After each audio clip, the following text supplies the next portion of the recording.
Is Lokhir Fellheart worth playing in Tides of Torment? I'm raising this because, all of a sudden, we have a sea change in how all maritime factions and sub-factions will work. Their regular armies at sea, not just Black Arcs, will be able to directly attack a port settlement, which greatly raises your flexibility as a naval raider, and keeps you from having armies easily trapped. Oh, it can still happen, but it'll be a lot easier for you. Now everybody has an excuse to play Lokhir for real, including me. So what do you get for all that? Let's dig up the buried treasure and take a good look. As of patch 6.3.4, Lokhir requires 250 upkeep on foot and comes on Ultra with 4,288 health. Armor 110 is quite strong, missile resistance the standard 15%, leadership 80 is nice and robust, speed 46 and charge speed 53 are very nimble for an elf. Melee attack begins at 60, and that's not at all bad. Attack interval the standard 4, splash target size medium, so silver helms on down, and max targets damaged by splash of 5. Melee defense also starts at 60, and the pair makes him pretty tough. Weapon strength 450 is split base 290 and armor piercing 160, and here we see the downside. He's not inherently armor piercing. Having said that, bonus versus infantry of 30 is one of the most extreme levels of this in the game. Charge bonus is 50 to start, and mass is 1000. Lokhir can hide in forest and causes fear by his lonesome. Reputation matters. Even in his default state, Lokhir can self-buff with Dreaded Duelist, pumping him up plus 24 melee attack and melee defense for 22 seconds. 60-second cooldown, no use limit. Merciless Slayer creates a -6 leadership hex on enemy units within a 35-meter radius on Lokhir. Good stuff. That's a passive. It's always up. Lokhir is also fully compliant with the Merciless Prowess army mechanic, and his is Prowess, not Mastery. I think it was obvious, but since he's a dual sword duelist, he has no ranged weapon. Lokhir's only potential mount is Maelstrom, his black dragon. Upkeep goes up to 537 gold per turn. For this, you get the numerology-friendly 8,444 health, 90 armor, 25% missile resistance means you gained 10% above the norm, leadership 80, speed 90, and charge speed 95. These are flying figures. Melee attack begins at 60, which is 10 more than the basic monster. Attack interval 3.8 means a shorter delay between attack animations than average. Splash target size, large, means damage can be distributed between trolls, and max target splashed is 6. Melee defense starts at 46 now, that's far from terrible. Weapon strength 560 is not only inherently good, but it's split base 150 and armor piercing 410, so that's a lot of armor bashing, and this is the floor, not the ceiling. Charge bonus remains 50, but mass rises to 4,000. In this form, Lokhir causes fear and terror. He allegedly is a siege attacker in both cases, but who knows if that may change for on foot. Naturally, the dragon has 3 uses of Noxious Breath in battle. It's best to feel out the breath weapons for yourself over the long haul and figure out what targets they work on best. As a faction leader, Menace of Mathland allows a special right to make Corsairs and Carbidus units better. He gets plus 5% income from slaves, and every owned major port will allow him to recruit an extra Black Arc. That's a big issue and is key to him popping off.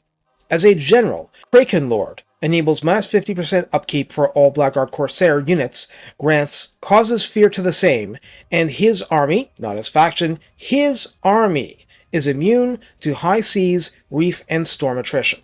And all those benefits were for his army specifically. Note that I have long highly praised his defeat trait to give immunity from the latter two. Over the long haul, it has a place. In the blue line, Root Marcher is your usual plus 5% movement range on campaign map for 1 pip. Iron Disciplinarian would add at 3 pips plus 3 control to a friendly province per turn, but Lokhir wants to roam. Dreaded Slaver at 3 gives plus 25% post-battle casualties, a key component of how captured slaves are calculated. Serve or Die reduces recruitment costs by 15%. Choices matter. Infamous Raider grants loot and occupy income plus 15%, raiding income plus 30%, and sacking income plus 15%. It is interesting. Draftmaster raises local recruitment capacity +1 and recruit rank +1. Keep in mind that Dark Elves don't do global recruitment. They do have Black Ark recruitment when available, but far enough inland, and obviously the arcs can't follow. Lightning Strike is the same for all factions. Quartermaster at 3 gives -10% upkeep. Fleeting Shadows grants ambush success chance +30%, ambush defense chance +20%, and Vanguard deployment to the Lord himself at 3 pips. Elven Healing grants +6% casualty replenishment and -30% attrition losses from all sources at 3. Renowned and Feared, kind of Lokhir's thing, mirrors similar capstones for -8% upkeep, -10% enemy hero success chance, +25% enemy hero wound chance, campaign movement an extra +5%, and +1 for recruit rank when Lokhir personally does it. For the red line, the middle and the end pips are the big deal. Strength through Spite is a passive providing +5 melee attack to self and allies in a 35-meter radius. The capstone, Kindle the Fury, raises it to +8 melee attack, affecting Lokhir too, and adds +8% base damage for him and allies in a 35-meter radius. Available at rank 4, the top line pip Sadistic as melee attack +3, armor piercing +12 per melee blow, and charge bonus +5/5. There's no rush for this, but it's acceptable value for 1 pip. At rank 6, Eternal Hatred grants weapon strength +6% generally, and extra +10% applies when fighting High Elves, but he starts in Cathay now, so consider that. Ward of Cain and Ward of Hecate are your 10% missile resistance and spell resistance 1-pip wonders. Note that his Dragon Mount Maelstrom is unlocked at rank 18. In the main combat line, Sea Dragon Cloak grants +5 armor for 1 pip. While not useless, it probably feels bad to a lot of people. Devastating Charge at 2 pips brings +30 charge bonus. Hard to Hit is +12 melee defense at 2, Blade Master +12 melee attack at 2, Indomitable +12 leadership at 2, Foe Seeker the old +25% speed, and Fatigue Relief, and the new +25% charge speed added to that. Wound Maker is +20% weapon strength at 2, full plate armor +15 armor at 2, Blade Shield +12 melee defense at 2, which will matter on Maelstrom late game, and Expeditious Endeavor is +15% speed at 2. Deadly Onslaught raises melee damage by 25% in itself, and charge bonus by 60% for 31 seconds, 90-second cooldown. Don't fix what isn't broken, I guess. So the rest comes down to the personal line and his legendary items. Available at rank 12, Blessed by Blood grants control +5 in local province, which is probably going to mess up control in enemy provinces extra, +1 to Loyalty of Lords recruited, and +5% campaign movement range. Corsair Noble, to continue the line, grants leadership +4 to Black Ark Corsair units, melee attack +8 to the same, handbows included, and +100% armor-piercing missile damage to the handbows units in Lokhir's own army. Now, that last part means going from 3 to 6 if you have base default values, but 6 is what an unupgraded Empire crossbow does for AP damage on a fire whilst moving unit. It's not terrible, and before this skill, the AP damage kind of is. Ahead of the Tide gives Lokhir, on foot, Vanguard deployment, and stalk. So, he can get that independent of the blue line for the former, so long as he's not on the dragon. Also, Corsair units get Vanguard deployment and stalk, which for the handbows is particularly amazing. Master of the Blessed Dread grants +5 growth to Black Ark's faction-wide, +5% to port income faction-wide, and +1 to Black Ark bombardment ability uses faction-wide. This is Confederation friendly. Slaver grants casualties captured post-battle +12% and upkeep -5% for his own army. Good stuff, and stacks with the blue line standouts. Patriarch of the Fellhearts grants Lord Recruit rank +3 faction-wide, -75% cost to his special right for buffing Corsairs and Charybdis monsters. And his personal army, not just Corsairs, but the whole thing, gets melee attack +8 when fighting at sea. Now, for the legendary items. Red Blades are available starting from rank 3 on. This gives sacking income +20%, melee attack +10, weapon strength +15%, and each blow inflicts armor sundering, 10 seconds of armor -30. This is not compatible with poison, but they seem to have made that harder to mess up with defeat traits. And it's about time. Helm of the Kraken requires rank 12 to unlock the quest battle. It grants armor plus 15, which is more impactful in some senses once you switch to the dragon because its armor is a bit lower. Grants causes terror, and when Lokhir is in melee combat, he gains melee defense plus 10 and heals for 0.1% per second, just like a vampire. Some lords don't have a set bonus, but Lokhir does. The set bonus provides melee attack plus 6 when fighting at sea faction-wide, which should stack perfectly with his personal line capstone, and control plus 1 for all provinces as a little sea salt on top. Yummy. So how do we use Lokhir Fellheart? Let's go back to the beginning. This is an armored, anti-infantry duelist of terrifying skill, weak in anti-armor until he gets to rank 18 and gets on Maelstrom.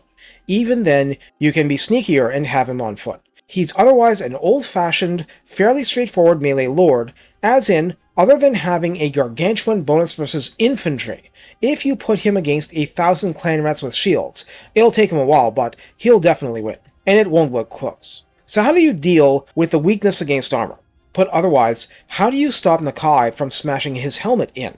Good question, because that's exactly what I did when I was playing Nakai. Or rather, it was very difficult for anyone but Nakai to do that with Nakai's army. Of course, a Kroxigor Ancient might do okay doing it too. I advise not forgetting that you're playing Dark Elves. Corsairs are great, don't get me wrong. They are one of the more ideal units from embarrassing early Cathay units. But your ranged game is founded on Dark Shards and Shades, and you eventually get serious armor-piercing options with more advanced forces. Well, you also get access to magic, so that's important. It's important not to forget the fundamentals. And even though Kroxigors can get pretty missile-resistant under Nakai, or insane with one of the new Blessed units, less damage is still serious damage when it's loads and loads of armor piercing. In other words, know when to cover your weaknesses. For everything else, abusing Corsairs becomes absolutely ridiculous. In brief, the special right is to Corsairs what the right of Sotek does for Skinks. In addition to lots of campaign benefits to move further and get more money, Corsairs in and outside his army mirror certain buffs possible under him like causes fear, and plus 100% to armor-piercing handbow damage. That would mean 9 AP if otherwise unbuffed, but let's be real, Lokhir's probably unlocking the tech for plus 10% damage. There's also a lot of reload time reduction in play to get that damage out faster and faster. Therefore, guerrilla warfare becomes a key component of Lokhir's forces. Lokhir can't use magic himself, so you have to use others to compensate. But in the end, bring a proper entourage, and speaking of magic, can you imagine a better lord for creating a huge blob around himself, alone, while a flamestorm is dropped on him? Few are better, not as good, but almost, is doing the same trick and having handbows shoot into exposed backs. Shields won't help if you're being hit from behind, folks. Once he gets the dragon, switch it up a bit and just do total smash mouth, especially against enemy armored lords and monsters. He's ready, and his legendary weapon is so perfect for him that he really needs that. The only other thing I can say is that he should hunt major ports like his life depends on it. More Black Arcs means a bigger, better, badder faction. As soon as Tides of Torment hits, Lokhir is going to be able to attack those major ports from the sea himself. And while I have no idea at time of writing if it'll count for at sea for army bonuses, it doesn't really matter. Catching any major settlement with his pants down and no helping army in sight means the garrison is probably going to have a bad day. Lock major ports down and exploit ruthlessly. It's the Dark Elves way. Take care, and have fun showing the Vampire Coast what real piracy is like.